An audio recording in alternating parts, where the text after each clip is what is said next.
Pauline Lefèvre a acquis une belle notoriété au cours des années 2000. À la télévision, elle a ainsi enchaîné les projets, notamment en présentant la météo sur M6 ou en rejoignant la chaîne cryptée Canal+. Celle qui fête en ce mardi 21 mars ses 42 ans a par la suite poursuivi sa carrière en se convertissant dans l'acting.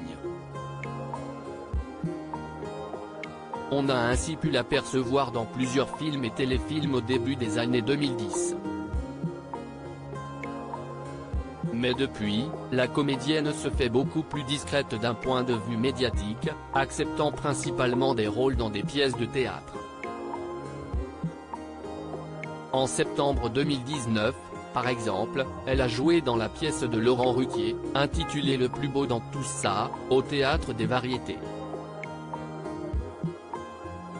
Il faut dire que l'actrice doit avoir une vie de famille bien remplie. En octobre 2020, elle est effectivement devenue maman de jumeaux, un garçon, Hugues et une fille, Léopoldine. De quoi occuper ses journées. Le père de ses enfants est d'ailleurs loin d'être un inconnu, puisqu'il s'agit tout simplement de son mari Julien Anceau. Ce dernier n'est d'ailleurs autre que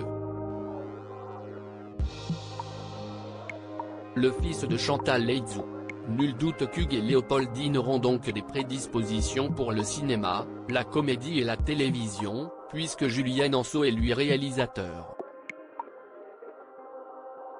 Une robe toute en élégance. Pauline Lefèvre et Julien Anceau se sont mariés le 23 août 2023 dans la belle église de Saint-Pierre à Toucy, une petite ville de l'Yonne située non loin d'Auxerre. Comme le racontait alors le magazine Ici Paris, c'est au bras de son père que la belle Pauline Lefèvre était apparue pour la cérémonie dans une robe blanche simple, romantique et dénuée de froufrou.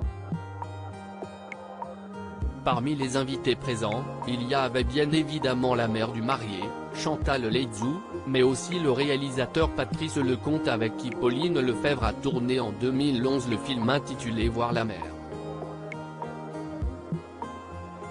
Un film qui lui avait porté chance puisqu'elle avait reçu cette année-là le Swan d'or de la révélation féminine. La fête s'était poursuivie au Moulin du Buisson à Sainte-Colombe-sur-Loing, où les célébrations avaient duré jusqu'au bout de la nuit.